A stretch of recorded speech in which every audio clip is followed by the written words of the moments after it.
para a palestra Marxismo, Ciência e Ideologia, uma breve introdução, com o Luciano Coutinho, para a turma de Estado e Sociedade, do curso de Biblioteconomia, primeiro período.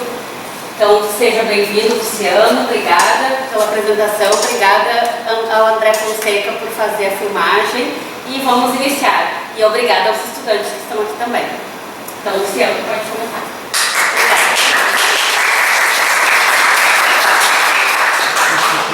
Obrigado, Patrícia, obrigado, André, por estar aqui filmando, obrigado a vocês por terem vindo. Boa noite a todos e todas. Bom, primeiro, de fato, agradecer pelo interesse. Eu sei que é uma aula, então obrigado, mas todo mundo pode fugir, tá? Então, fundamentalmente, a gente há uma busca por mostrar, trazer a vocês uma reflexão sobre uma parte. Quando a Patrícia falou sobre marxismo já é um debate complicado. Um debate complicado porque a gente está falando sobre uma derivação de Marx, tá? Por isso marxismo. Tá? E, obviamente, nesse mundo há uma visão ampla e bastante rachada, dividida, complementar, em que as pessoas têm visões de mundo. Tá? E aí eu pensei o seguinte: como é uma turma de primeiro período, de Estado e Sociedade, está ambientando, acabou de sair do ensino médio, não teria nenhum interesse em fazer um aprofundamento das questões marxistas. Tá? Então a ideia é fazer uma introdução discutindo, fazendo uma reflexão sobre muito do que vocês recebem como científico, como se fosse uma perspectiva neutra. A gente vê um período muito duro em que a gente que se vacinava dizia assim: eu me vacino porque eu sou da ciência. Eu falava isso também, mas isso é uma das maiores bobagens de todos os tempos, porque é uma pressuposição como se a ciência fosse neutra. Não há neutralidade na ciência. A ciência é construída e formada por uma série de brigas e enfrentamentos e construções, inclusive com questões ideológicas. Quando você escolhe pesquisar alguma coisa em detrimento de outra, é uma escolha, uma intencionalidade. Quando alguma empresa determina ou escolhe financiar determinada pesquisa, por que é um problema se ter pesquisa paga nas universidades para um conjunto de pessoas como eu? Porque a gente perde a autonomia de nós escolhermos o que pesquisar em detrimento de uma série de atores externos, em especial o dito mercado, que vai determinar que ele é mais tangível. Então aquilo que ele entende como mais importante, mais necessário, ele vai buscar. Provavelmente, boa parte, a gente estava falando sobre, podemos gravar isso, não tem problema não.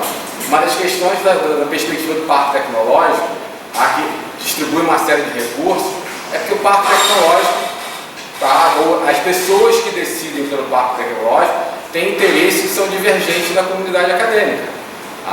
E aí, efetivamente, a priorização é feita por eles. E, do ponto de vista do sistema atual, é legítima. Não que eu concorde, não que eu goste, mas é legal, é legítimo, é possível fazer isso. Então, decidi apresentar a vocês alguns elementos, pincelar alguns elementos sobre questões de Marx, de obras de Marx. A Patrícia tinha me dito que tinha passado para vocês um pouco daquele filme Jovem Marx, que passa alguns elementos sobre a vida dele, ele não é nem tão jovem assim. Capitalismo, uma história de amor. Capitalismo, uma história de amor, achei que fosse Jovem Marx. O Capitalismo, uma história de amor é fantástico, assim, acho que vale a pena. Quem não viu, veja depois. Traz uma série de reflexões sobre os impactos econômicos na vida média estadunidense. Vale a pena. Então, quando você fala de Marx, é muito comum ouvir falar sobre o Manifesto Comunista, que inicialmente se chamava Manifesto do Partido Comunista e depois se transforma no Manifesto Comunista. Primeiro é importante observar, se fala muito desse livro, mas esse livro é literalmente um panfleto. Ele é literalmente um panfleto. Ali nós estamos voltando à época, nós estamos em 1847 para 1848, e se prepara, se tem uma perspectiva de revolução. É isso mesmo, revolução, enfrentamento, combate pela substituição do Estado na sociedade europeia daquele período. E Marx e Engels se organizam para fazer um chamado à classe trabalhadora para se preparar para a luta, para se preparar do ponto de vista ideológico, do ponto de vista conceitual, trazendo uma série de elementos importantes para a organização da classe trabalhadora. Porque isso é uma questão importante. Porque isso é uma questão importante. E vou dar um exemplo hoje. Quando a gente fala, rapidamente aqui, sobre taxação das grandes fortunas, fica uma série de gente doída com isso, como se fosse impactar vocês. Não é a sua classe que vai ser atingida. Na verdade, teoricamente, o perfil médio dos alunos da UFRJ, a maioria esmagadora, se não a sua totalidade, seria beneficiado com essa taxação das grandes fortunas, e não o contrário. Mas tem uma parte se dói, que vai sair dividendos. Vou até trazer uma figura global famosa que ficou chorando com esse processo. Então, o manifesto, agora não funciona. Bom, primeiro, todo mundo já deve ter visto, assim, e aí aprendi na graduação a lidar com essas imagens de viromene, etc, tal, provocação, e vão entender, inclusive, por que esse processo está colocado assim. O Manifesto Comunista abre literalmente com essa perspectiva, um fantasma rumo à Europa, o fantasma do comunismo. Todas as potências da velha Europa fizeram uma aliança sagrada para exorcizá-lo. O Papa, o Czar, a Metternich, o Guizot, os radicais franceses, os policiais alemães. Para vocês entenderem que essa dinâmica é importante, alguém aqui viu Oppenheimer? Nem achei tão bom o filme não, mas tem uma série de questões interessantes, um processo interessante de debate. Um deles é que quem assiste, um filme longo, né, e assiste até o final, você consegue perceber que ao final a tal da bomba, que era para enfrentar o fantasma do nazismo, pouco tinha de interesse para enfrentar o nazismo. Na verdade, ele já estava colocado uma disputa com o outro lado do muro, que seria o mundo soviético, em que havia uma preocupação muito significativa de fazer uma demonstração de força. Tanto é que se utiliza de forma objetiva uma bomba nuclear nunca antes usada na história do nosso planeta, num país ainda em guerra, mas completamente devastado. Se alguém tiver interesse em pesquisar em 1945 como é que estava a situação, era um país completamente devastado. Ao final da guerra, boa parte dos aviões estadunidenses passavam pelas principais cidades tóxicas, simplesmente bombardeando, esperando a rendição, que não acontecia. Enfim, se está com uma bomba nuclear Bom, difícil explicar porque se está com uma bomba nuclear no país, mas enfim. O primeiro grande ataque terrorista absurdo talvez seja esse para alguns, para outros tem outros anteriores. Então, e aí, trazendo de novo para a realidade, e aí eu gosto de falar com muita tranquilidade. Eu sempre falo de brincadeira com meus alunos, mas é verdade, não é legal chamar o Lula de comunista. Não é legal para ele que não é comunista, não é legal para mim que não é comunista. Mas por que chamam tanto o Lula de comunista? Isso é uma coisa nova?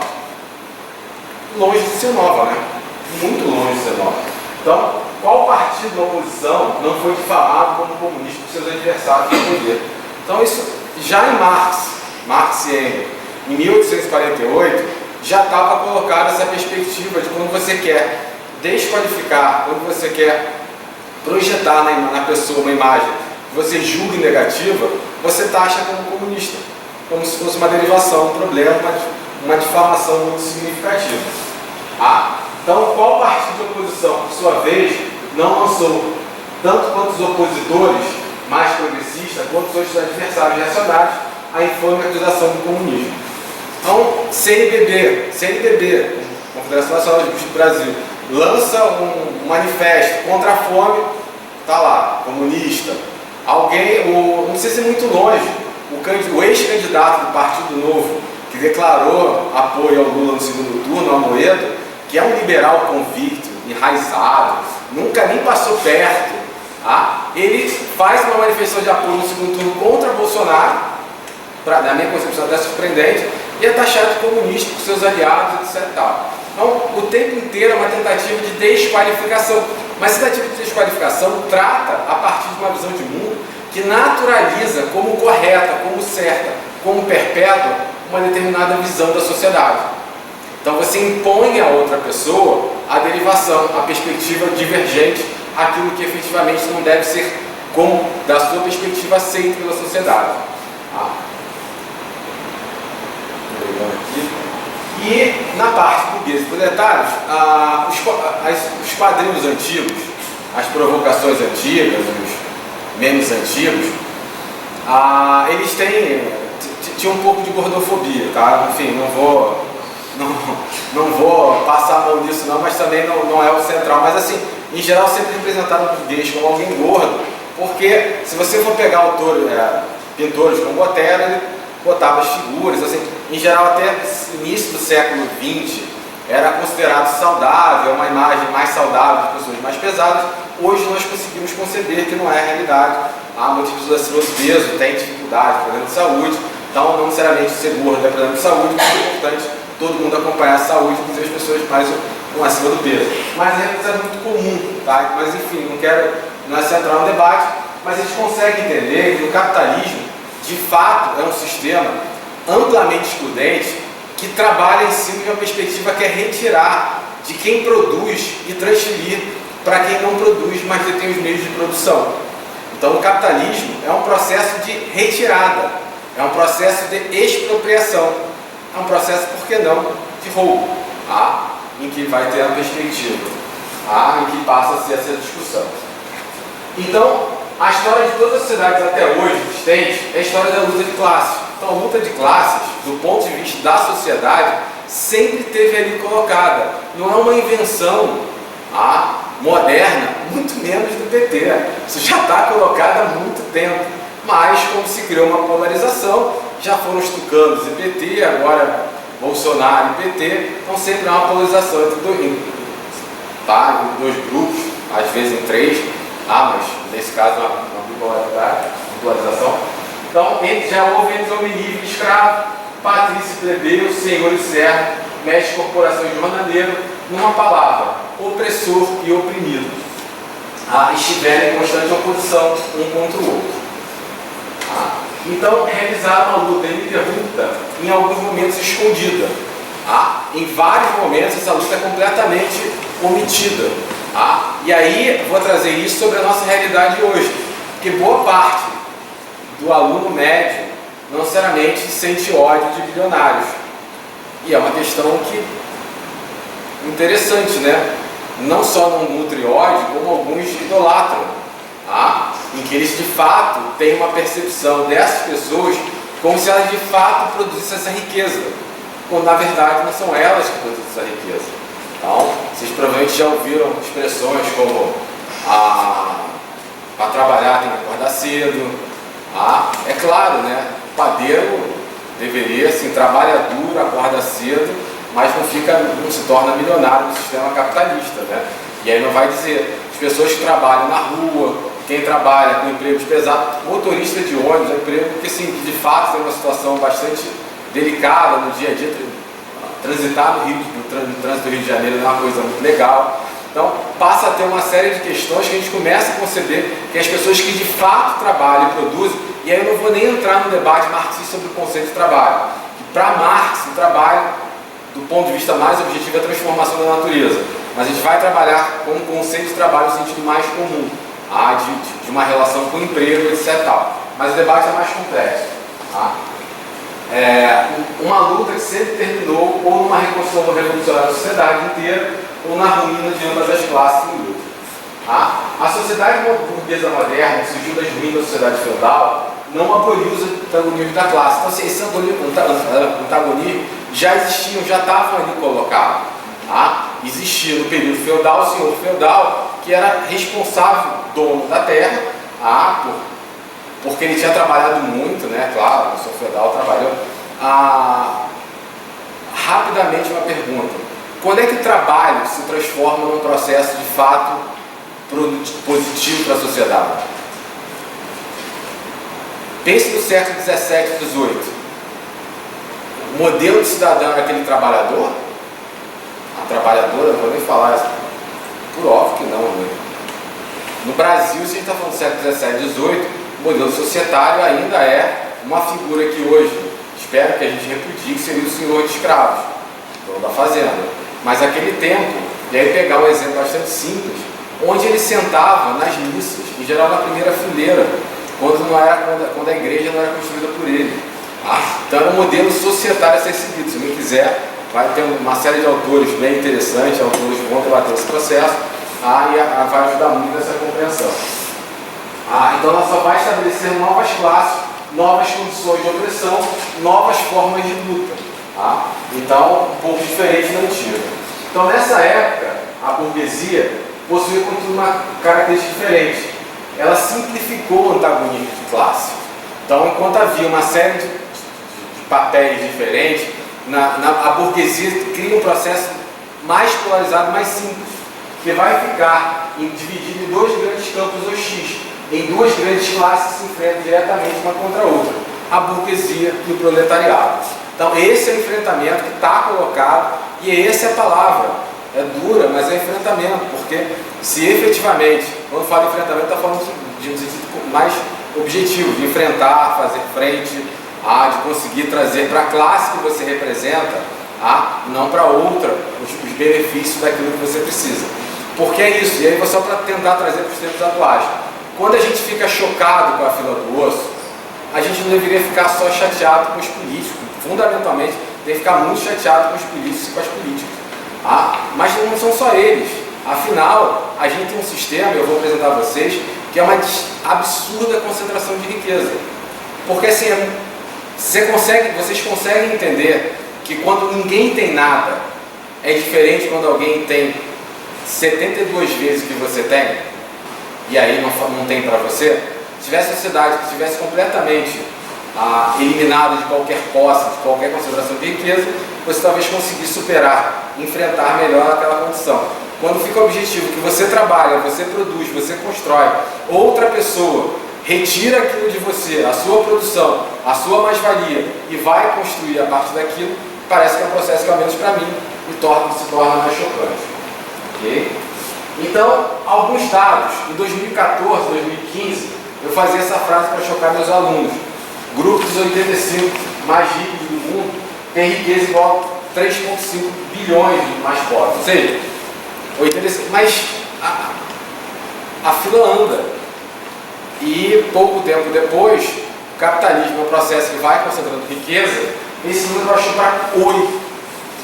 8 homens têm a mesma riqueza que metade da população do planeta, que hoje equivale a 3,7 bilhões de pessoas. É isso. Mas você acha mesmo que essas pessoas de fato trabalharam muito, por isso acumularam essa riqueza? Ou tem outra forma dela conseguir acumular esse processo de riqueza? É pelo trabalho? Trabalho quem produz é a classe trabalhadora. Na verdade, a burguesia, os burgueses vão se apropriar do trabalho das pessoas. Tá? A gente vou discutir algumas coisas. Então, e aí é importante observar que quem oferece a informação não é uma ONG comunista, é uma ONG chamada Oxfam, com sede na Suíça, etc. Tal, que inclusive propõe um capitalismo para todos. Está longe de ser sequer uma organização esquerdista, comunista.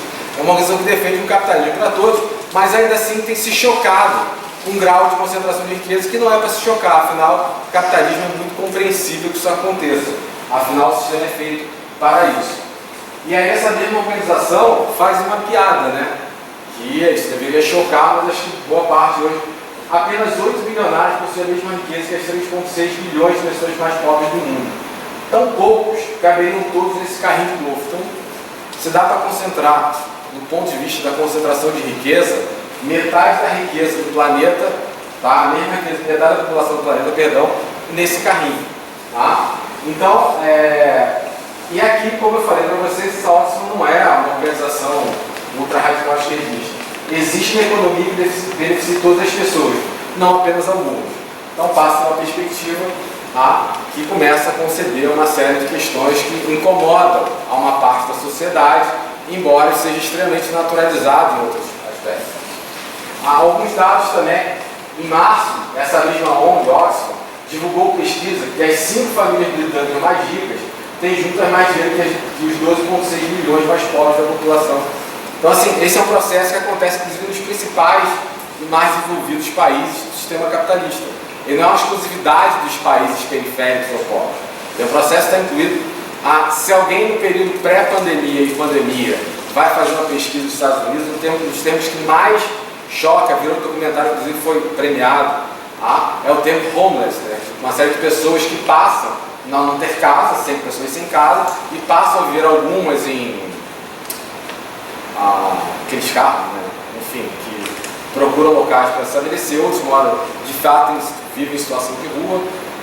Já tem um debate hoje que tem muita gente que diz que situação de rua não é mais a palavra mais correta, porque algumas pessoas de fato já vivem lá de forma direta, então a situação de rua parece uma coisa temporária, já que isso é uma perspectiva tão grande, crescimento tão significativo de pessoas que acabam perdendo suas moradias, suas condições de trabalho e acabam tendo que viver na rua de fato, isso não vai muito longe de vocês. Provavelmente boa parte de vocês circulam pelo centro, pela zona sul, a gente vê mulheres e homens, pessoas como nós, largadas na situação, num país que tem uma produção, uma riqueza absurda, uma concentração miserável muito grande.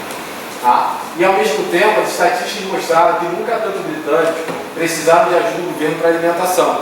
O governo britânico também gera uma série de políticas que são válidas, que você tem a possibilidade de se alimentar, comprar em locais comunitários com aqueles vales, assim como uma série de políticas sociais que acabam sendo necessárias porque a exclusão se torna tão grande que acaba tendo a necessidade de gerar políticas públicas.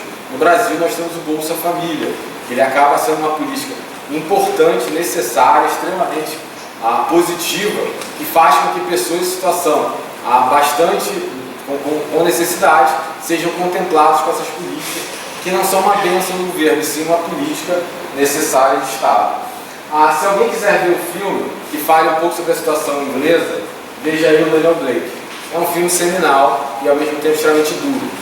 Mas veja, quem gosta mais de debate crítico, etc. Não tem como perder esse filme, que de fato é uma perspectiva bem interessante. Mas se vocês acham que o Brasil está um pouco diferente disso, no Brasil a perspectiva de 2017 é que 6 homens, todos eles homens, têm a mesma riqueza que 100 milhões de brasileiros. Esse é o nosso grande Brasil, né? Esse é o nosso modelo societário, e é isso, a mesma sociedade que a gente constrói a fila do osso, que as pessoas não têm o que comer, que as pessoas vivem em situação de rua, é o mesmo país em 6 famílias, tem uma profunda, nenhuma dificuldade do ponto de vista econômico, mas tem uma sobra de dinheiro, e pergunto a vocês, todos eles, todas elas, produto do trabalho individual delas, do trabalho delas próprias, difícil acreditar. Né? Bom, muita gente gosta do Luciano Huck, eu não tenho nada contra a pessoa, não tem nada, nem a favor nem contra. Então, assim que sai um debate sobre taxação das grandes fortunas, Luciano Huck, que tem uma fortuna calculada por alguns sites, etc., de R$1 bilhão, saiu em defesa dos bilionários, mas assim, enfim, ele é um bilionário. Ele tem direito de defender o bilionário, é compreensível que ele faça isso. Dura é a gente fazer isso, né? E é uma coisa que eu não consigo entender. Você que vive de salário mínimo, vive de bolsa, eu não consigo entender você defender, mas enfim, ele eu consigo. Mas é um processo em que diz que o dinheiro vai escapar. É isso, um dinheiro que poderia gerar uma série de políticas públicas para que não precisasse programa de TV para que um apresentador fizesse a pessoa passar por determinadas condições para construir a casa, tivesse um dinheiro público para que essa pessoa pudesse gerar um emprego e ela mesma construir sua casa. Mas assim, e aí já dizia Paulo Freire, né? Que aí tem um processo que é interessante, as pessoas preferem a caridade do que justiça social, que caridade tem uma relação de superioridade. Eu dou para você quando eu quiser e aquilo que eu quiser, mas justiça social tem uma questão de igualdade, de posição, que a gente passa a ter discussão de direitos e não de concessões de favor do Estado. Repito, tem nada contra nem a favor da pessoa. E aqui para ver, essa é uma reportagem do jornal O Dia, em que ele analisa mais uma frase do Paulo Guedes. O cenário é mais ou menos o seguinte: o Bolsonaro, assim que começa o governo Lula, numa canetada, reduz o valor do gás. E aí o Bolsonaro manda mensagem na rede social para o Paulo Guedes, que é o ministro da Economia dele, cobrando a ele porque ele não tinha feito isso. E aí a frase do Paulo Guedes, segundo o jornal O Dia, é que ele teria convencido o Bolsonaro em 2002, dizendo o seguinte: não dá para agradar pobre toda hora. Se você agrada pobre, desagrada o rico, e quem manda no país é o rico. Teria afirmado Paulo Guedes quando estava no cargo de ministro. O presidente teria concordado e deixou ele de lado. Bom, preciso dizer muito o que eu penso do Paulo Guedes, ou da frase dele. mas de fato é uma parte da luta de classes. Ele está defendendo uma parte da população que vai estar representado não só em seios, mas num conjunto bastante pequeno de pessoas que controlam a sociedade. Quando alguém diz, e aí vou dar um exemplo também, quando alguém diz, ao ser eleito, que a população tem que comer 3 vezes ao dia e questiona teto de gastos, e aí o mercado reage mal, a gente sabe que é o mercado que reage mal. São as pessoas que controlam a economia, são as pessoas que detêm as condições econômicas, são as pessoas que, para o Paulo Guedes, segundo o jornal O Dia, deveriam ter essas condições objetivas em determinar a sociedade e não atender as pessoas pobres e quem decide a eleição ali. E para a gente ver como o Brasil está ferrado, como de fato a gente tem um país em que de fato as organizações precisam de apoio do Estado. Bradesco registra lucro de 7 bilhões no segundo trimestre de 2022. Itaú Unibanco tem lucro de 8,74 bilhões no segundo trimestre de 2022 também. Santander, um pouco mais humilde, teve um lucro de apenas 4 bilhões no primeiro trimestre de 2022 e ainda reclamando das inadimplências. 7,815 vai arredondar para 16, 4, 20 bilhões esses bancos arrecadaram em um trimestre, sendo que ali tem uma diferença. O Santander é do primeiro, o Bradesco e o Itaú são segundos. E aí tem uma coisa que é linda. Num país como o Brasil, que tem uma população extremamente que precisa de políticas sociais, a gente tem um país que não cobra imposto sobre lucros e dividendos. Então, o lucro que o Bradesco tiver, a parte do lucro que ele passar para os seus acionistas, o quanto vai gerar de impostos? 0 na escala Kelvin. Ou seja, 0 absoluto. Vocês não pagam 1 centavo de imposto. Porque, teoricamente, o Itaú já pagou o imposto. Então, o que é passado para os seus acionistas, eles vão pagar absolutamente nada. O que poderia gerar uma profunda quantidade, uma enorme quantidade de políticas públicas, que a gente não precisaria ficar pedindo favor a político, ou implorando, ou fazendo coisas do tipo, nós poderíamos ter uma série de políticas projetadas para o Estado, para as pessoas, inclusive políticas de geração de emprego, para que as pessoas não só dependessem do Estado, mas como pudessem, de fato, construir a sua própria comércio, sua própria perspectiva. Mas é importante atender um pouco a realidade de como, no Brasil, os bancos têm a perspectiva. Isso aqui é uma fatura do meu extrato de cartão, em que ali mostra o pagamento dessa fatura. Os juros, que é cobrado, a última linha ali, vocês devem enxergar melhor do que eu, está escrito 620,116% ao ano. O banco legalmente consegue cobrar de vocês que se enrolam no cartão de crédito 620. Isso me choca, mas não é nenhum crime na sociedade brasileira. A gente fala, não estou cobrando ninguém isso, mas vocês sabem que a taxa Selic, vocês sabem que está em 12,25 ao ano, mas o banco lucra 620 se ele de fato, se você passa a dever ele. E boa parte desse dinheiro é conseguido de empréstimos, de outros financiamentos e de depósitos. E basicamente, você que tem uma poupança, uma poupancinha, você vai receber quanto por cento ao ano? Não vai receber nem 62, talvez você não consiga nem 6,20, mas o banco cobra de você 620% ao ano, no rotativo, não é no rotativo, no pagamento do cartão de crédito. Alguns dados ainda sobre a Oxfam. Em 2019, os bilionários do mundo, que somavam apenas 2.000, aí nós estamos falando de bilionários, Os 2.153 bilionários detinham junto com as riquezas de 4,6 bilhões de pessoas. Ou seja, 2.000 pessoas, 2.153, têm a mesma riqueza de 4,6 bilhões de pessoas. Os 22 homens mais ricos do mundo detêm a mesma riqueza que todas as mulheres que vivem na África. Temos uma correlação de números, a gente vê como essa perspectiva choca. Ou, na minha concepção, choca, deveria chocar. Mas tem muita gente que acha que isso é fruto do trabalho desses 22 e que eles merecem isso. E aqui é uma coisa que eu sempre gosto de falar. Bom, primeiro, desculpa se alguém está chocado com isso, mas as pirâmides não foram construídas pelos ETs, Por favor. Você pode ficar chateado, porque é fascinante, Tudo que é construído na África ou na América Latina são os ETs. Aquilo que é da Europa é engenharia. A gente passou a entender que tem um problema grave aí nesse processo.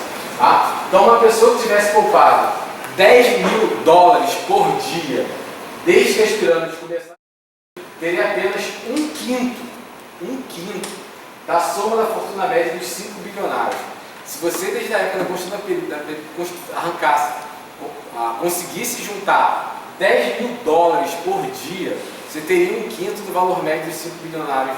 Mas, assim, você tem ideia do que é R$1 bilhão?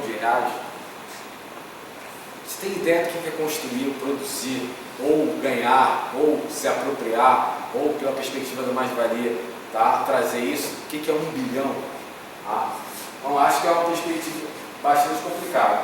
1% mais rico do mundo detém mais do que o dobro da riqueza que 6,9 bilhões de pessoas. Ou seja, as estatísticas mostram um pouco que tipo de sociedade. E por que eu estou mostrando esses números para vocês? Aqui no Brasil, considerando os dados tributários, 1% mais rico ganha 72 vezes mais que 50% mais pobres. Então, quando a gente vai falar sobre Marx, e é aí que eu quero chegar, Marx não é uma pessoa que tira uma teoria da cabeça. Marx ele vai fazer uma análise crítica, uma perspectiva crítica da realidade. Ele vai trabalhar num método, ele vai construir um processo analisando a realidade das pessoas, analisando as condições objetivas dos trabalhadores, construindo a perspectiva. Então ele não pensa no modelo ideal, ele não projeta uma ideia na cabeça dele. Ele vai trabalhar com os dados, a condição da realidade, por óbvio, daquele momento. E vamos trazer um pouco o que Marx vai trazer, e continua, e isso tem muita validade até hoje, é uma perspectiva bastante relevante de um método para entender ainda o capitalismo, ou conseguir entender ou enfrentar o capitalismo. Então, e aí uma perspectiva, na verdade é o Zé Paulo Neto, esse livro é do Zé Paulo Neto, é um livro bem basiquinho, que é muito bom, para quem quiser começar, recomendo, porque é marxismo, e ele vai analisar uma teoria da sociedade burguesa. Então, os marxistas encaram de maneira muito variada a obra de Marx. Então, tem várias visões. Se alguém já conhece alguma coisa da perspectiva marxista, você vai ver que tem vários teóricos que pensam muito diferente, inclusive sobre Marx.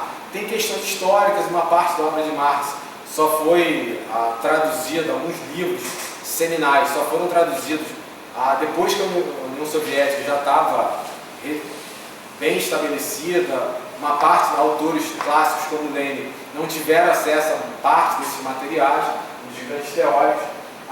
As interpretações são numerosas, às vezes conflitantes, às vezes complementares. As complementares é que a gente gosta, são as melhores, mas às vezes são de fato bem divergentes.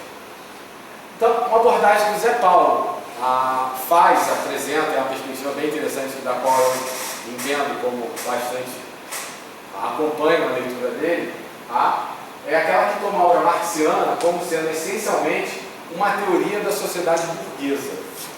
Toda vez que se usar uma perspectiva marxiana, é uma tentativa de referência diretamente ao Marx, uma perspectiva de como Marx trabalhava, etc. Que marxistas somos muitos, mas marxiana é a derivação do trabalho de Marx. Então, o que seria essa teoria da sociedade burguesa?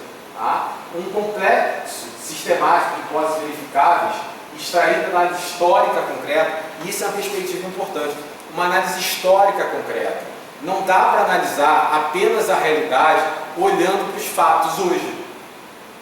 Ele é um processo que tem uma série de derivações, uma série de relações, uma série de perspectivas que estão integradas.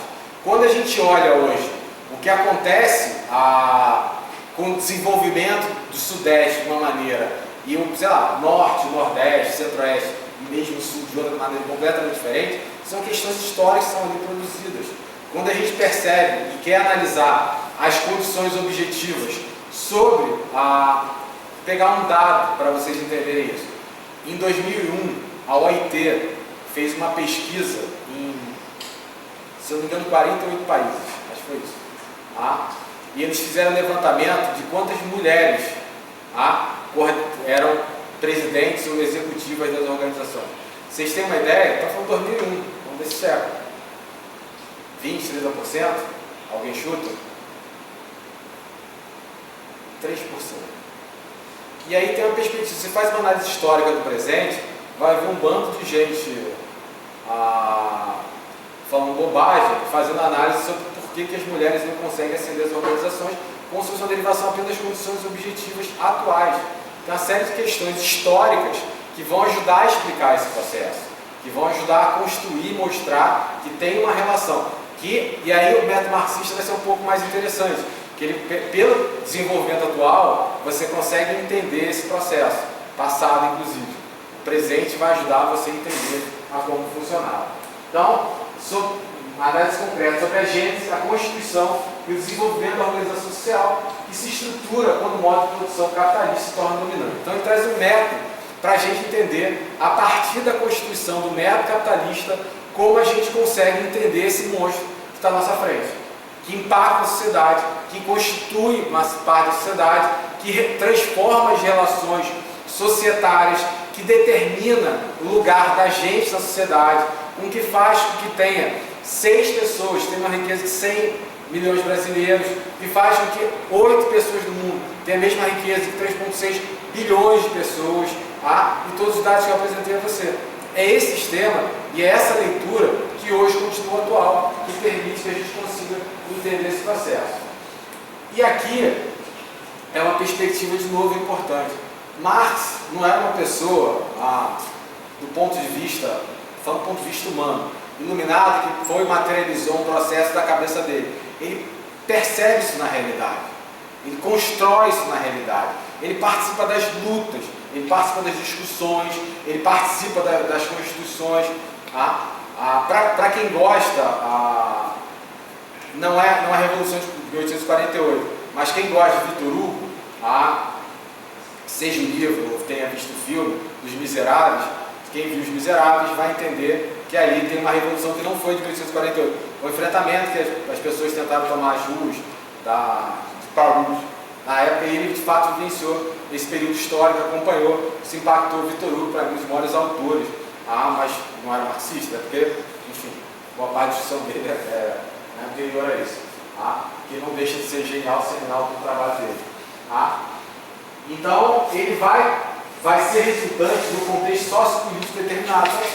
Provável, ou dá para imaginar, que se Marx tivesse nascido hoje, ainda que ele fosse uma pessoa acima da média, genial, ele dialogaria com uma realidade bastante diferente e pensaria a partir dessa realidade, não da realidade que ele teve. Mas como ele analisou e construiu um modo de entender o sistema, ele continua atual, porque a gente está vivendo o capitalismo. O dia que a gente superar o capitalismo, aí sim o método Marx não vai ter mais condições de dar conta da realidade, porque será outro sistema. Mas aí que o capitalismo não seja ultrapassado, a gente vai continuar tendo uma resposta aos problemas colocados pela sociedade burguesa. Aquilo que a burguesia coloca para a gente e coloca como pauta, e se torna problema, Marx prepara. Então, não é um sistema apenas para você pensar, é um sistema para se também agir. Ele não tem uma perspectiva apenas filosófica, ele tem uma perspectiva, para além da questão filosófica, uma perspectiva de ação. Então, uma proposta de intervenção que tem como centro a classe operária. E mais do que isso, Marx tem lado. Diferente de uma série de pessoas que dizem que não sou A nem B, não sou nem Botafogo, nem Bragantino, nem Botafogo, nem Palmeiras, não sou nem Lula, nem Bolsonaro, não sou nem comunista, não sou nem coxinha, nem não sei o quê. Marx sempre teve um lado, sempre teve ao lado da classe trabalhadora, sempre se orgulhou muito disso, que é uma perspectiva bastante relevante. Então, esses dois aspectos são inseparáveis. É a partir da perspectiva da Revolução que Marx pensa a sociedade burguesa. Então ele tem uma perspectiva real. Então não há derivação quando alguém diz, por exemplo, quando você vê hoje alguém dizer que se a gente cobrar mais impostos, ou taxar as grandes fortunas, ou lucros e dividendos, vai ser real, isso é um modelo que inclusive tem pouca base na realidade. O que Marx propõe é discutir o real, inclusive o excedente que é feito. E aí tem a questão, se a classe tudo produz, a ela tudo pertence, concorda? Se somos nós que produzimos, somos nós que deveríamos ser os detentores da riqueza produzida por aquilo. Mas a riqueza não fica nas nossas mãos, como nós podemos perceber. Afinal, os 6 brasileiros e 8 mundiais não são nenhum deles trabalhadores. Tá? Então, vai ter... Depois pode cortar, tá? Se alguém quiser fazer algum comentário, alguma questão também, não sei se tudo bem, para não ficarem se envolvendo que vocês estão meio se agitando um pouquinho. Se alguém quiser participar, comentar, alguém está disposto. Tá bom, vamos seguir. Eu tenho essa capacidade. Deixa eu te falar, que horas são? Só tem dificuldade de controlar o horário. 7h30. E tá de boa, né, gente? Tá, não vou muito longe não, mas só... Tá? Então, bom, voltando lá. Não, não. Para alguns marxistas tem uma discussão que quem tiver interesse hoje em Zé Paulo Neto, tem a mesma percepção que é uma falsa polêmica entre um jovem Marx e um Marx maduro que tem obras completamente diferentes. Não é isso. Mas Marx é um processo, ele mesmo é um processo em construção. Ele constrói o método. Tem a brincadeira de Marx. Se Marx fosse hoje um acadêmico, ele teria profunda dificuldade, porque ele constrói o Capital em vários anos. Marx não produzia vários artigos acadêmicos. Ele produz uma obra sólida, bem consolidada, que demora, inclusive, uma parte dessa obra nem é publicada com ele vivo. Uma parte Engels organiza, uma parte ainda conclui alguns elementos desse processo. Tá? Mas Marx vai se livrando das influências. Marx vai refletindo com alguns autores, vai dialogando, vai incorporando, e ao longo do tempo ele vai, não é aperfeiçoando, ele vai se livrando de algumas influências com que ele dialogou, com que ele passou. Então, nesse processo, a sua reflexão resgata daquele bloco todo um conjunto de procedimentos, temas, ideias e categorias, mas faz uma operação crítica, tanto mais rigorosa quanto mais definido se torna um projeto teórico. Então, ele vai aprofundando, vai se liberando desse processo, vai se livrando das referências anteriores que influenciaram o seu trabalho e passa a constituir a partir daquela realidade. Tá? Então, exemplos. A concepção dialética que recuperou de Hegel, a teoria do valor do trabalho, que ele tomou de Schmitt e Ricardo, a denúncia da miséria da vida sobre o capitalismo e apelo a uma nova ordem social, que encontrou nos socialistas utópicos, o reconhecimento do papel histórico fundamental da luta de classe, presente dos historiadores das revoluções burguesas, todo esse patrimônio incorporado por Marx, que só recebe um tratamento conclusivo à medida que seu próprio pensamento se clarifica. Então, Marx é um processo, ele em si, ele não tem um trabalho acabado. Ele vai dialogando, vai construindo, e o método marxista vai ser, por isso que, apesar de não ser legítimo, não ser para várias pessoas o mais correto falar em jovem Marx e Marx maduro, tem de fato uma evolução, um avanço nas ideias dele. Tem uma série de reflexões, amadurecimentos e modificações que incorporam avanço, retrocedem algumas concepções que ele abordava e passam a incorporar. Tá? Tem um pedaço aqui que vou até tentar, vou deixar como referência e nem vou trabalhar tanto, mas vou pegar só algumas partes que vão ajudar a entender. Para quem quiser entender um pouco melhor o método de Marx, tem um trecho que é pequeno, mas na época que Twitter, as pessoas já não têm paciência para ler o Twitter todo, os famosos textões nas redes sociais, hoje é tudo, escreveu 30 páginas, 30 palavras, já está cansado. É um texto maior do que 30 palavras, é maior do que o X, Twitter, etc. Mas vale a pena muito que alguns chamam de contribuição à crítica da economia política, outros só chamam de crítica da economia política. Então, pegar o prefácio. Marx, ele não gosta de definir as coisas de forma muito objetiva. Ele nunca teve essa perspectiva de objetivar a sua contribuição. Ele sempre teve o interesse e compreensão de mostrar um movimento, um modelo de como funcionava esse processo. Mas ele não chegava e vai dar uma definição como é muito comum na academia. O que é vento? Vento, é o ar em movimento, qualquer coisa assim. Aí tem a definiçãozinha que você coloca na prova, tira a nota alta e vida que segue. Marx não tinha essa perspectiva. Então é muito raro ele fazer uma perspectiva mais objetiva. No prefácio é o mais próximo que se aproxima disso, que ele vai explicar um pouco o método dele. Pegar só apenas alguns dados, e aí pegando frase diretamente de Marx, em que parte da sociedade vai ser determinada por relações da produção que correspondem a uma determinada etapa de desenvolvimento das forças produtivas e que não dependem de nós. Então você chega a uma sociedade que ela já está estabelecida, constituída. Você simplesmente se incorpora a ela. Não tem uma escolha sua. Tá? Então é independente da sua vontade. Aquela história de cansei da sociedade, vou para Mauá para viver, você vai continuar pagando imposto. Tá? Você vai continuar pagando tributos, uma série de questões. Você vai continuar vivendo uma sociedade capitalista, talvez mais legal, menos legal, enfim, vai ser uma derivação sua. Tá? E aqui tem uma frase também de Marx bastante famosa, que não é a consciência dos homens que vai determinar o seu ser, mas inversamente, o seu ser social é que vai determinar a sua consciência. Então tem uma perspectiva de inversão disso. Parece que a gente constitui a história, a sociedade e a concepção. Mas na verdade o que vai acontecer é que justamente, e aí aqui já José Paulo Neto, o Marx vai tentar inverter um pouco essa lógica.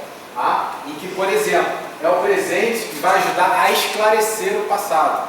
A gente consegue enxergar o presente e tentar entender como funcionou, como chegou, porque ele vai ajudar a entender a como chega a sociedade naquele momento. Então, não é o presente que vai definir o passado, claro que não. Mas você consegue entender pela sociedade mais avançada de como está funcionando o mecanismo, como se constituiu anteriormente. Afinal, a gente chegou aqui a partir dessa constituição. Então vai ajudar a entender um pouco. Eu vou avançar para tentar a entender alguns processos que vão ajudar a entender os níveis. Tá. Vamos lá.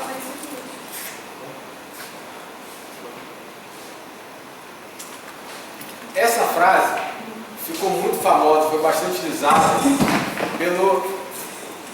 Tem que chamar de presidente? Pelo Temer, né? Temer, depois que tem, segundo vários, já sendo filmados, segundo vários autores, que definem o evento como golpe, em que é retirada a presidenta eleita Dilma Rousseff e é incorporado o presidente, ele, assim que o golpe é dado, segundo vários autores na definição minha, passa a ter uma perspectiva em que as pessoas têm que ter um discurso de união. Passa a ter uma perspectiva que vai tentar fazer com que, depois da interrupção, se traga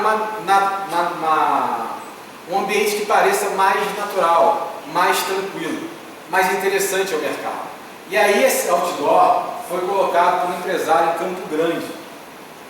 E ele, para mim, ao mesmo tempo duro do ponto de vista para a classe trabalhadora.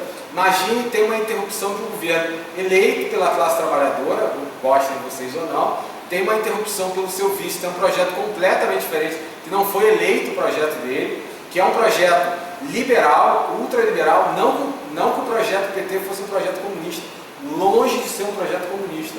Era um projeto de conciliação de classe, com uma série de contradições e alguns problemas. Mas esse projeto a população aprovou. Não aprovou um modelo ultraliberal que trouxe uma série de retiradas de direito, avançou no profundo da retirada de direito, e que a gente vai discutir uma coisa aqui rapidamente. Então ele passa a fazer a reflexão, não pense em crise de trabalho. Gente, isso é o maior rebaixamento que a gente tem. Mas esse é o processo que muita gente de fato vai dizer que política não se discute no trabalho. Política não se discute no trabalho. Como política não se discute no trabalho? Como se política e trabalho fossem coisas completamente diferentes do seu ambiente. Se for isso, não dá para ter sindicato, né, gente? Eu e Patrícia, a gente estava aqui reclamando da não aprovação da paralisação pelos docentes nesses 2 dias. Da minha concepção, é um absurdo o momento que a gente está discutindo questões salariais, corporativas importantes e necessárias. Aqui na UFRJ a gente não consegue passar uma paralisação de 2 dias, que para visibilizar e incorporar uma luta do conjunto da classe trabalhadora seria uma perspectiva bastante importante. Então essa não tem crise de trabalho passa a ser uma constituição de tentativa de ditar o rumo, incorporar. E aí a gente pode analisar que é muito comum as pessoas o tempo inteiro passarem a transmitir a vocês uma visão de mundo sobre a sociedade. Uma delas, um dos temas mais candentes e efetivamente muito ligados à visão de mundo liberal, vai ser o empreendedorismo. O tempo inteiro nos é projetado que é isso. Qual é a política de Estado hoje sobre geração de emprego? Em vários momentos, a política passa a ser quase exclusivamente você procurar ter o seu vocário chamado de empreendedor, quando boa parte de nós não tem menor vocário, não tem menor interesse, gostaria de ter um emprego de carteira assinada, etc. E vai passar a ser alguém que gostaria de trabalhar numa empresa tradicional e não sem nenhum demérito ou em detrimento disso, mas que vai passar a procurar sobreviver pela falta de políticas públicas de geração de emprego. E aí você vai passar a vender coisas que você consegue fazer, seja ele doce, bolo, fazer roupa, etc. Que é a forma que você vai conseguir sobreviver no sistema, mas que provavelmente jamais vai fazer com que as condições objetivas transformem você num daqueles 6 ou um daqueles 8, e mais do que isso, você é importante para mover a mola média da economia, porque você vai fazer, ainda com a sua extrema dificuldade, girar a economia e comprar das grandes corporações, grandes empresas e uma série de elementos. Então, um autor chamado Weller, e a Weller, que é a outra autora, outra evidência identificada é que várias obras sobre administração possuem como seus ingredientes principais uma ideologia muito precária, que conduz ao enaltecimento das condições favoráveis ao sucesso empresarial, mesmo quando tudo indica o contrário. E é importante que vocês entendam. É de fato um mito, nem deveria usar a palavra mito, é de fato um mito que você vai abrir um negócio e você vai conseguir fazer sucesso. A quantidade de empresas que falem até os seus 5 anos, há 10 anos atrás era mais de 90%. Hoje eu não tenho essa estatística, mas a estatística ainda é bastante alta do número de empresas, de micro e pequenas empresas que abrem e fecham E aí tem a perspectiva, por quê? Uma parte da culpa é transferida para aquela pessoa que inclusive não consegue sobreviver, porque é transferido para você a responsabilidade, quando deveria haver políticas públicas para isso.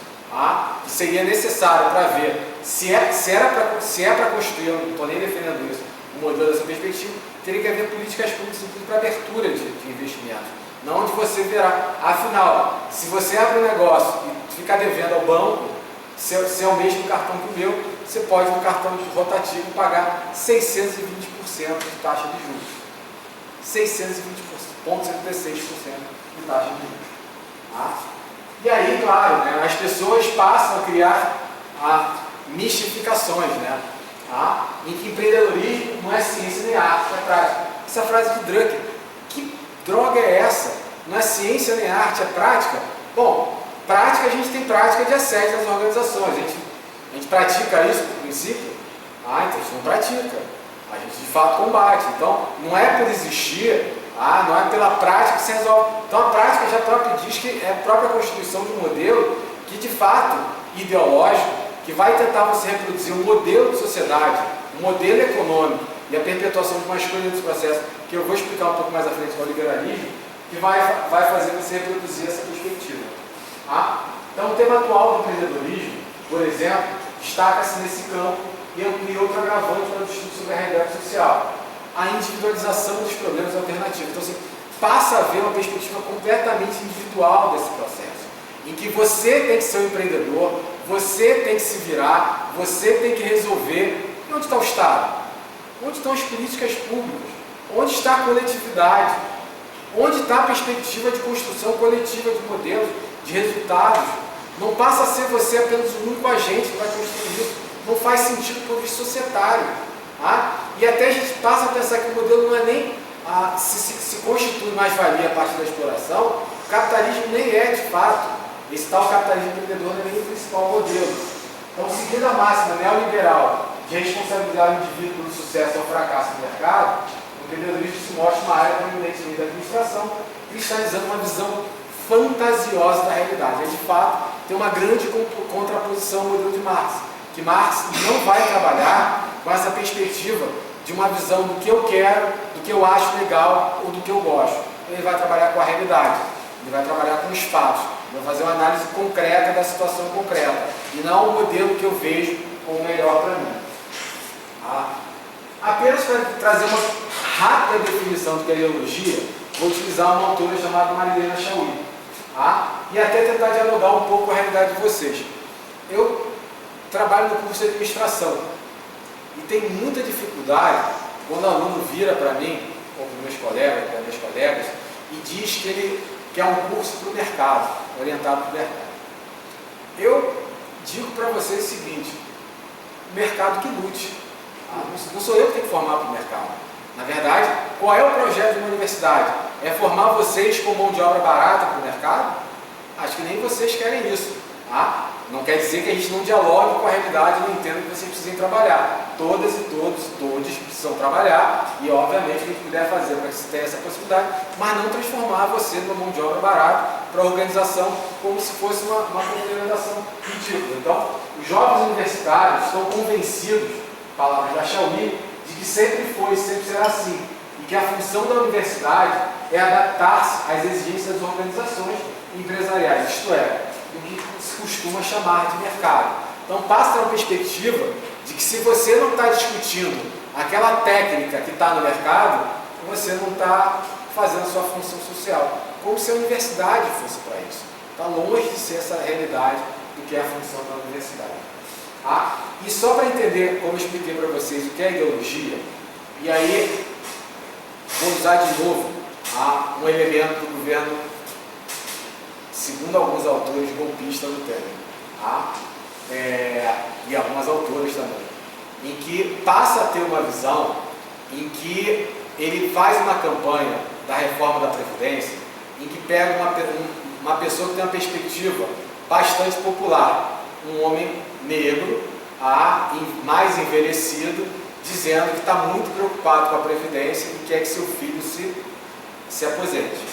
Você fica de fato bastante, sim, é uma imagem, é um anúncio do ponto de vista desse debate bastante interessante, que ele reproduz uma visão que parece que coloca na boca da classe trabalhadora um discurso que efetivamente não é dele. Que boa parte hoje dos brasileiros e das brasileiras que se aposentam não terão condições de fato dignas para sobreviver na aposentadoria.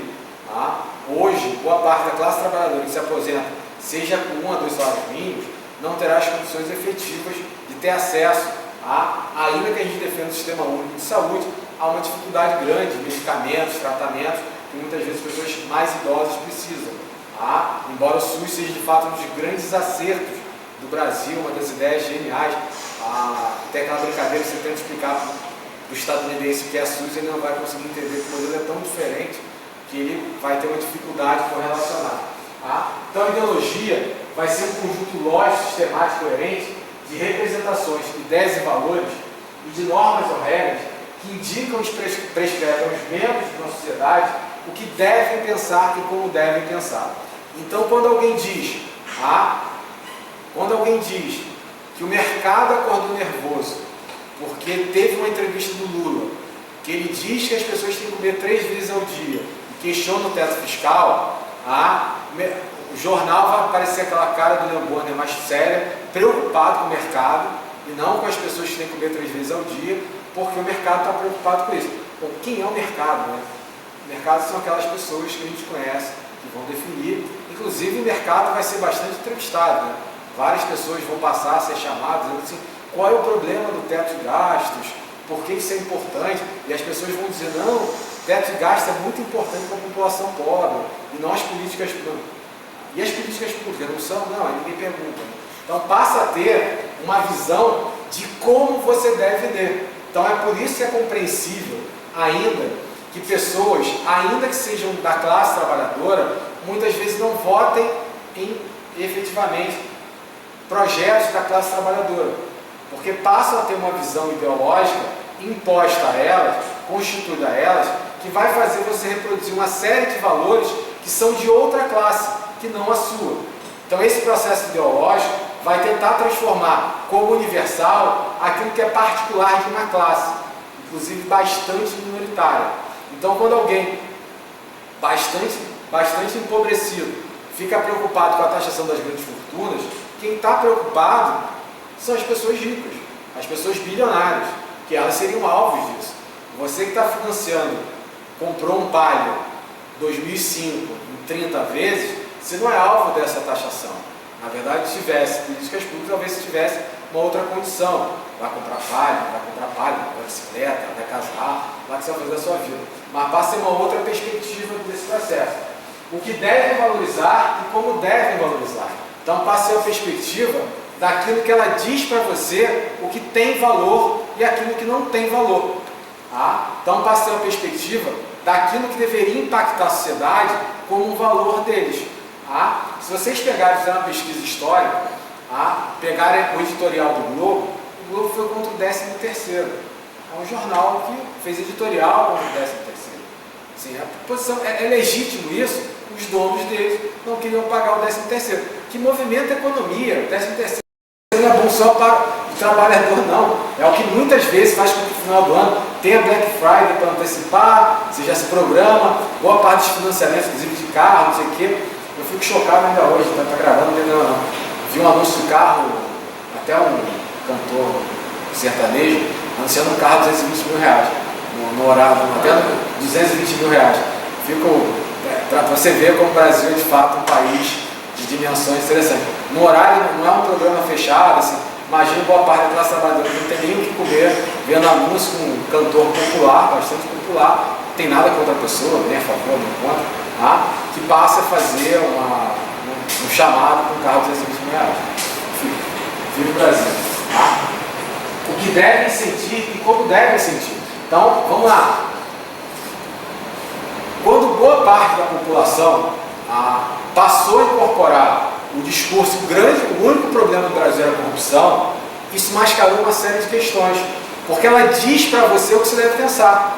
Em algum momento, Sérgio Moro passa a ser a grande referência do paladino do Brasil.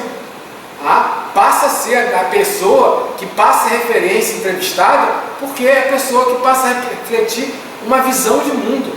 Porque é isso, o Brasil vivia uma maravilha. Todo mundo estava feliz, rico, etc. E de repente surgiu a corrupção. Como se efetivamente a corrupção não fosse um problema histórico, bizarro, absurdo. E acho que temos um acordo aqui, né? Roubou, investiga, analisa, coloca no judiciário, o judiciário vai tomar suas providências. Ninguém está falando de não prender quem retirou do público. Quem é que de nós aqui vai defender quem retirou o dinheiro da saúde para se apropriar do ponto de vista pessoal? Ninguém, né? Acho que aqui ninguém, né? Então ninguém aqui está defendendo o bandido. Mas passa a ser, ela vai dizer porque você deve pensar. Então a gente passa a ter uma pauta em que parece que boa parte da sociedade, inclusive da sociedade mais pobre, que precisa de políticas públicas, que o problema do Brasil, porque não tem políticas públicas, é só por conta da corrupção. E isso é ideologia. Você devia estar chocado com a corrupção, xingando o ladrão, político ladrão, mas você deveria estar fundamentalmente lutando por políticas públicas. E não votando em heróis, mitos ou coisas do tipo que aparecem como promessas de mais do mesmo, ou projetos que vão defender aquele modelo que não são o seu. Então, o que devem fazer e como devem fazer. E aquela história também das manifestações, né? É até interessante isso, né? Porque aí passa a ter, olha, pichou parede no ato, já é vandalismo, aí deslegitimou. Gente, assim, não sou eu que tenho que definir como tem que ser uma ação direta na rua, uma ação, mas o jornal tem uma ideia disso. E aí, não estou incentivando, está gravando, deixar claro que não estou incentivando, nem dizer que tem que fazer. Mas as pessoas se chocavam mais com porta de banco quebrado do que com a pessoa que estava ali na rua. A gente, como sociedade, a gente está de fato morrendo. E não é possível. Se você fica chocado com a vidraça quebrada, como você não sente a dor do outro que está em situação de rua? Ou morando na rua? Desculpa, mas não é possível. Você pode até ficar chateado com a vidraça, abraçar a vidraça, mandar uma carta de solidariedade, mas não pode não sentir a dor do outro na situação de rua, que passou por uma série de histórias, complicações, que deveria ser ação, gostando da pessoa ou não, concordando com os valores da pessoa ou não, deveria estar ali como alvo de políticas públicas que tentariam ajudá-lo ou minimizar ou mitigar o processo construído. Então, falar dessas coisas, até porque eles vão fazendo no final do semestre um projeto de intervenção social. Pode ser qualquer coisa. Inclusive ação direta? Claro, mas é um projeto, se eu não vou ter um a fazer. É uma proposta. Pode ser até, sei lá, tipo, dominar o mundo e fazer revolução. Pode ser Discutir qualquer política coisa. estudantil na FRJ é importante. Mas sim, como intervenções também já podem organizar. Então vamos lá. Então, voltando a discutir ideologia. Ela é, portanto, um corpo explicativo, representações e prático, com normas, regras e preceitos de caráter prescritivo, normativo, regulador, cuja função é dar aos membros de uma sociedade de classe uma explicação racional para as diferenças sociais. Então, assim, é para a gente não pensar porque, afinal, tem 6 pessoas que têm a mesma riqueza que 100 milhões de pessoas. É sobre isso que a gente devia abrir, dar bom dia e dizer assim, como tem 6 pessoas que têm a mesma riqueza que 100 milhões, mas está discutindo coisas que não são centrais para a gente. Não são. Não são. Como é que uma sociedade constitui esse modelo em que fica completamente dissociado da realidade? Como é que a gente vê, seja você religioso ou não religioso, como é que você vê um irmão seu na fila do osso e você não fica com vontade de vomitar? Como é que você não fica revoltado? Como é que você consegue seguir sua vida? E todos nós seguimos, todos seguimos. Tá? Porque a gente acaba tendo uma série de questões.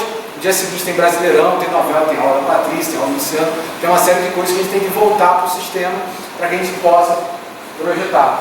Então, para as diferenças sociais, políticas e culturais, seja mais atribuir tais diferenças a divisão da sociedade em classes. Tá? E a partir das divisões da esfera da produção econômica. Tá? Então passa a ter uma discussão que a gente passa a incorporar uma narrativa, uma visão de mundo, uma explicação da sociedade que não é nossa explicação da sociedade, que não nos representa, que não nos atende e que mais do que isso, elas se contrapõem às nossas necessidades, aos nossos valores, às nossas formas de existir. Tá? Quando as pessoas começam a constituir ou apresentar, e aí eu apresentei no início, quando as pessoas começam a dizer que o grande problema do debate do Brasil é que tinha o tal do kit gay no governo PT, tá? Eu tenho filhos pequenos, fiquei curioso e fui entender o tal do kit gay. Fui lá olhar tal do que era o kit gay. Bom, para além de uma série de mentiras que, por óbvio, completamente, era só você entrar no site do governo, nas aulas médicas, etc. Tal, ver que não era kit gay o nome, mas analisar o processo. O que tinha de processo é uma discussão que hoje, não sei se vocês sabem, mas tem uma quantidade muito grande de violência contra a criança, que parece que todos defendemos, todas e todos defendemos que a gente tem um sistema de proteção às crianças, ou alguém que a gente conhece é contra. Parece que todo mundo, todos são favoráveis. E boa parte dessa educação sexual, inclusive, é um negócio bastante bonitinho, dizendo áreas em que adultos podem tocar no corpo das meninas e no corpo dos meninos, e não sei se vocês sabem, mas 70% das violências contra a criança são pessoas que moram na própria residência. Então, é um dever do Estado. Me parece que todos nós defendemos que a criança tenha a possibilidade de saber onde que adultos, claro, médicos têm prerrogativas, etc. Tal, tirando o médico, tá? E, sei lá, a mãe que vai dar banho, ou o pai que vai dar banho, sua mãe, tem uma prerrogativa de que passa a ter uma. Afinal, me parece que da extrema direita à extrema esquerda, a gente defende crianças, né? Ou não? Parece que sim, né? Seja você religioso ou ateu, a gente defende a criança. Mas a sociedade passou a refletir e não discutir mais questões de classe. Passou a discutir kit gay, feminazes e uma série de derivações, provocações que procuravam, inclusive, projetar uma discussão que não nos representava. Primeiro por não ser real. Nunca foram reais. Tal do kit gay, a brincadeira que tem, se eu nunca recebi, se você ficou com o seu devolve para o governo para que eu possa receber o meu, porque ninguém recebeu, porque nunca existiu o tal do kit gay, né? Obviamente era mais uma das mentiras construídas para que a gente passe a narrar ou discutir valores que não são nossos, que não nos interessam. Ok? Então, pelo contrário, a função da ideologia é ocultar a divisão social das classes. É o que vai fazer com que você olhe para um bilionário e se sinta representado por ele. Eu juro que eu não consigo entender esse valor. Eu juro que eu não consigo entender por que as pessoas fazem isso. Eu não consigo conceber como alguém num trem de indignação, sabendo que a pessoa juntou um valor que nem se você tivesse vivido na época da construção da pirâmide e tivesse juntado $10.000 por dia, você teria o dinheiro que ele tem hoje. É surreal. Como é que a pessoa consegue construir essa riqueza? Ele tira de algum lugar, dinheiro não nasce em árvore. Dinheiro é fruto do trabalho, do processo de trabalho, da Constituição. E a classe que mais trabalha, mais produz, é a classe mais miserável, é a classe mais expropriada, é a classe mais explorada e que efetivamente não consegue pautar seus valores ou colocar na grande política. Tá? Então vai oferecer aos membros da sociedade o sentimento da identidade social, fundado em referenciais identificadores como a humanidade, a liberdade, a justiça, a igualdade, a nação. Mas é isso, né? Você tem que se emocionar com o toque nacional, né? Mesmo que seu irmão esteja ali passando fome na fila do osso. Você tem que ter orgulho do grande Brasil. Isso faz parte da nossa identidade. Isso ajuda a construir um modelo. Que é isso? É bonito, né? Se a gente se tornar um grande país, explorar Paraguai, Bolívia... Não, a gente já faz isso, né? Um país bem mais forte do que outros e, de fato, tem uma agenda econômica, inclusive, bastante agressiva contra os países. Então, em nossa sociedade, tudo está impregnado de ideologia. Quer percebamos, quer não. Isso já é mesário. Além disso, nossa cultura liberal e conservadora, o sistema ideológico socialmente estabelecido dominante, funciona de modo a apresentar ou desvirtuar suas próprias regras de seletividade, preconceito, discriminação e até distorção sistemática como normalidade, objetividade e imparcialidade científica. Pegar do ponto de vista histórico, houve movimentos que tentaram, no século XIX, pessoal eugenista, etc., uma série de movimentos, que tentavam construir, explicar cientificamente por que os negros eram escravizados e os brancos não. Era assim. Bom, estamos falando do século XVIII, XIX, etc., mas ainda assim parece que choca a gente pela perspectiva. Então passa a ter uma perspectiva do que vai fazer com que alguns homens reproduzam e digam o seguinte: por que tem, na pesquisa de 2001 da OIT, em 47 países agora, tinha 3% só de mulheres na liderança das organizações? É porque aí começa a narrativa.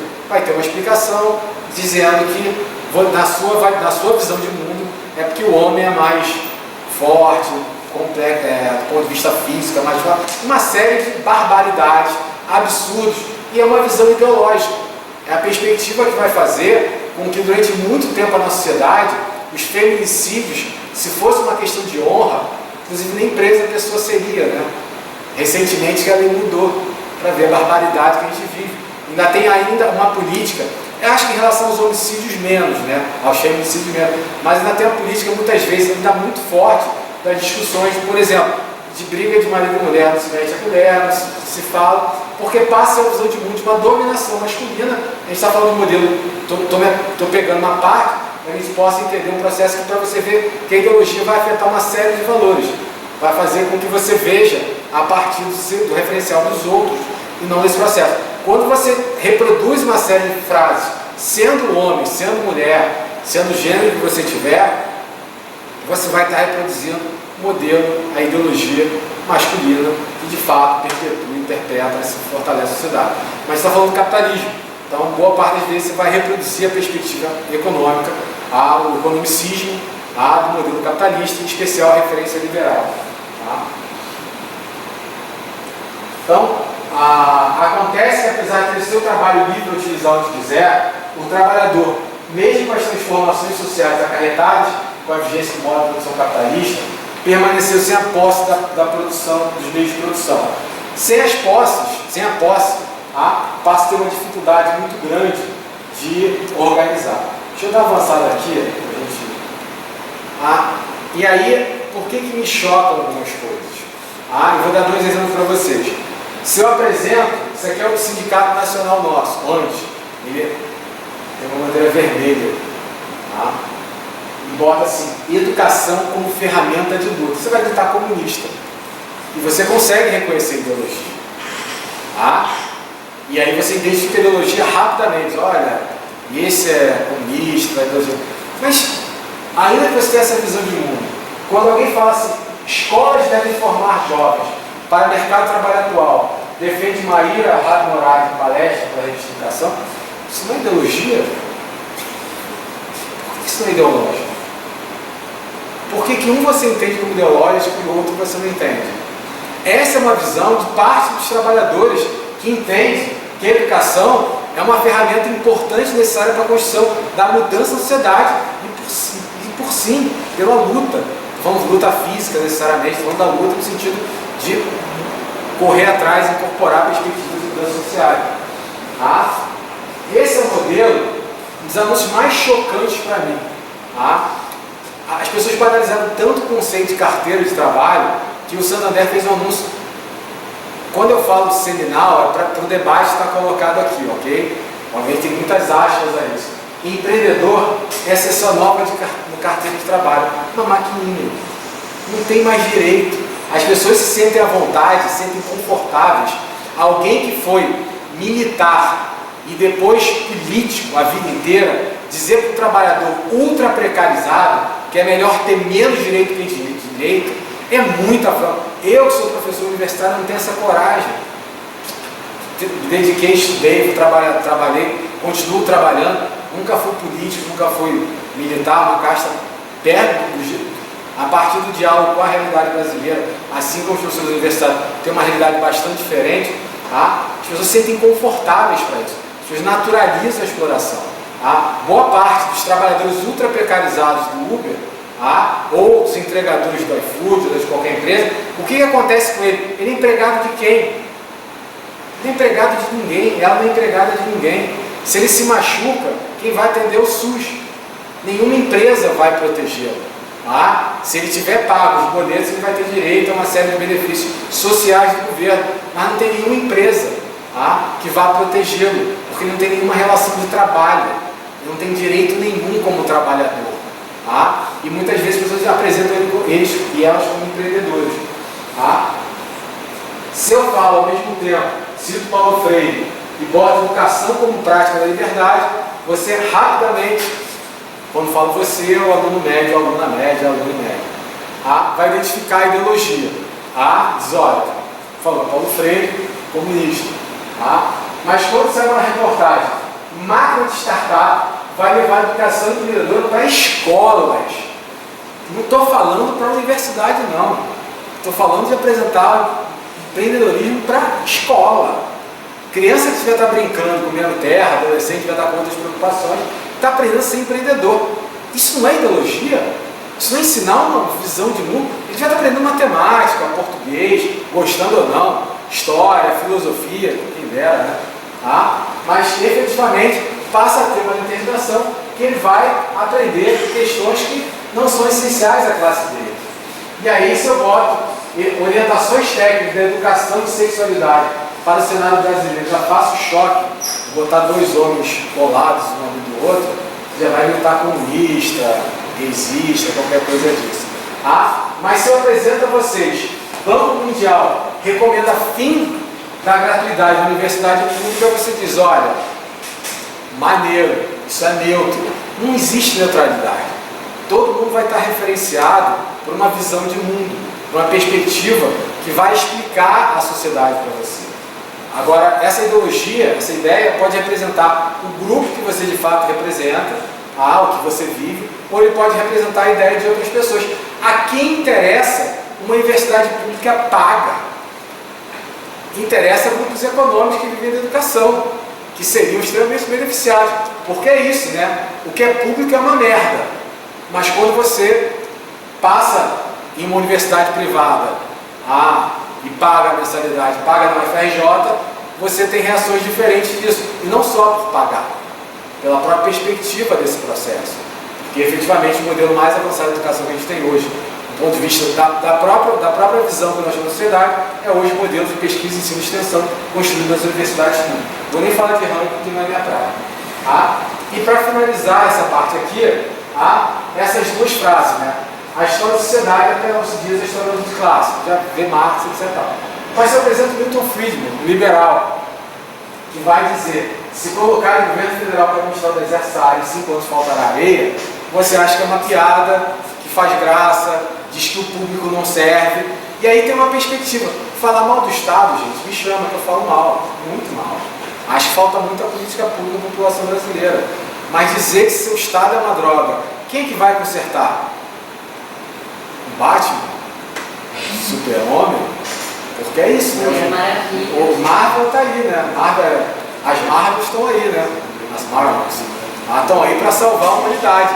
Mas do ponto de vista econômico, acho que vai ser meio difícil, né? Porque se vocês são mais novos, vocês não vão lembrar.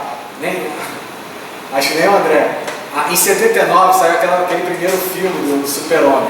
A ideologia é tão forte que ele, se vocês podem ir lá e ver, ele diz que ele vem à Terra por 3 questões.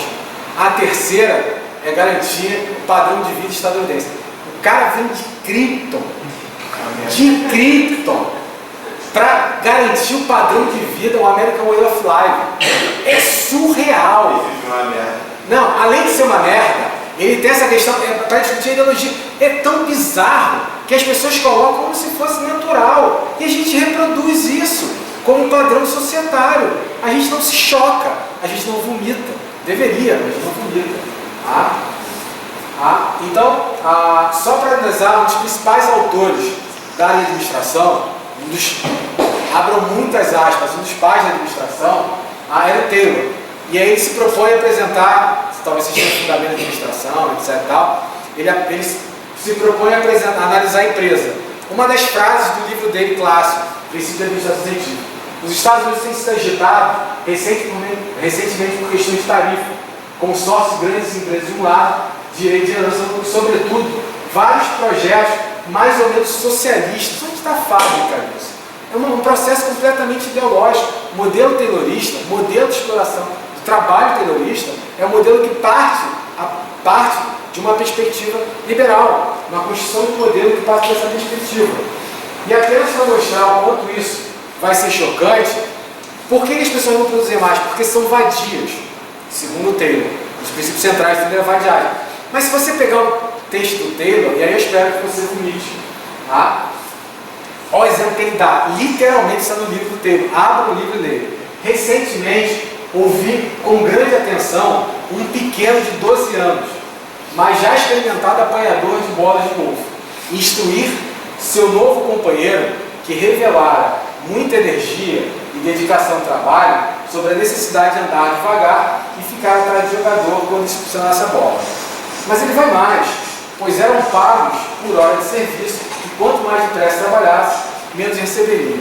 E finalmente, previne de que outros meninos continuassem a agir assim, dar-lhe uma surra. Então, o problema central da sociedade, segundo Taylor, é a vadiagem de uma criança de 12 anos, que está tentando sobreviver num processo extremamente bizarro societário, em que a função dela é pegar uma merda de uma bola de golfe, e o cara está achando que é um absurdo ele ser vadio.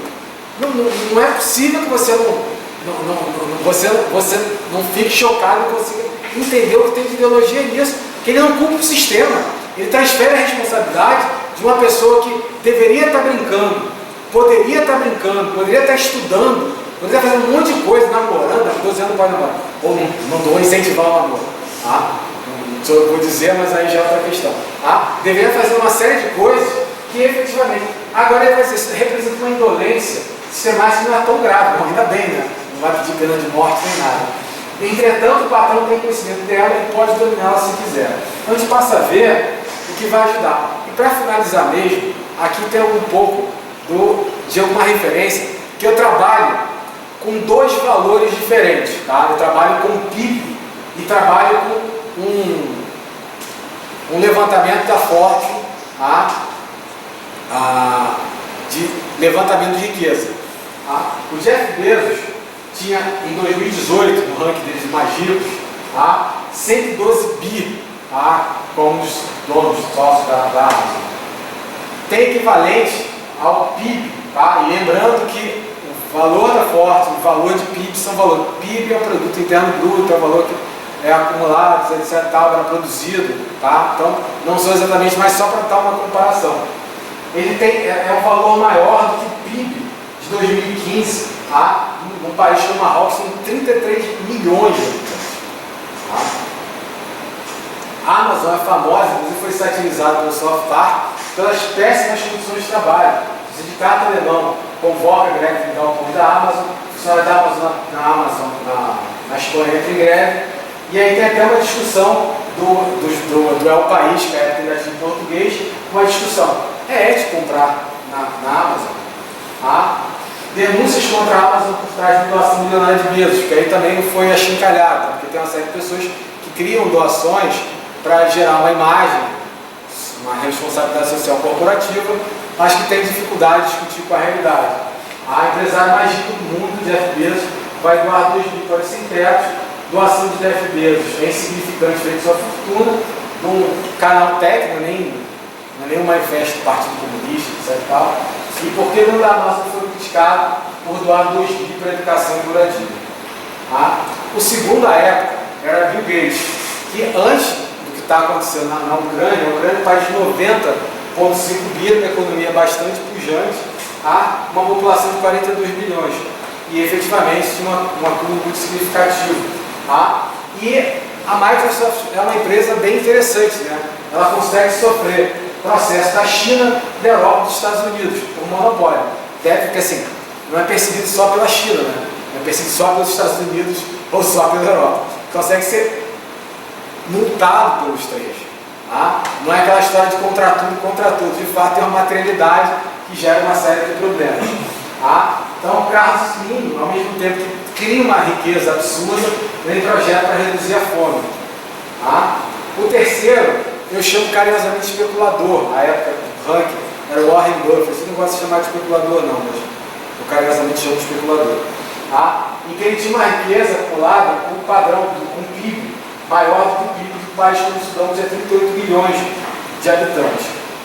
O quarto é uma figura bem controversa, muito próximo a Trump, etc. Tal, Bernardo Arnault, da Louis Vuitton, que tinha à época uma riqueza de 72 bilhões e uma LV Louis Vuitton, tá? Então, para ser localizado. E uma população da República Dominicana de 10 milhões. Bom, o quinto à época era o Zuckerberg, que tinha tem uma riqueza de 31, maior do que o PIB de um país como o Mianmar, com 53 milhões de pessoas. O sexto é a Manso Ortega, a espanhola, que tinha uma riqueza também, que é dona de uma famosa empresa chamada Zara, que é muito famosinha no mercado, mas também famosinha em uma série de outras coisas que eu vou apresentar aqui. Que tinha uma riqueza de Tabi maior do que o PIB produzido em 2015 pelo Uzbequistão, que é um país de 31 milhões de habitantes. Então, a Zara é uma empresa muito famosa com uma série de denúncias sobre trabalho escravo. Então, roupas da Zara são fabricadas com mão de obra escrava, fonte Repórter Brasil, transformações em Carlos Slim, que é um mexicano, tem uma riqueza de 17, também já foi o primeiro mais rico do mundo, foi em terceiro, tem oscilado aí. Tem uma fortuna de 67 bi, maior do que o PIB produzido no país como a Etiópia, tem 90 bilhões de pessoas, e é um país que, mesmo no México, é o país dele, tem uma série de discussões sobre monopólio, uma série de questões ali colocadas. Por último, são os irmãos armamentistas, o Carlos Porte, na verdade, esses são ligados se confundir, são ligados à campanha do Trump, etc. Que tinha uma riqueza de 60 bi, equivalente ao PIB do país como todo. E só para finalizar com 2 slides que eu já apresentei, é isso, não se esqueça. O 1% mais rico ganha 72 vezes mais, 50% mais pobre. Isso dados brasileiros. É isso, a gente tem que discutir sobre isso, sobre os valores que refletem a nossa classe, tudo o que nos interessa. Então, mais uma vez, muito obrigado pela atenção, pelo debate. Se alguém quiser fazer uma dúvida, um questionamento, etc. Antes de sair para casa, sem ser com transporte público, mas fiquem à vontade aí. Eu gostaria de fazer uma reflexão minha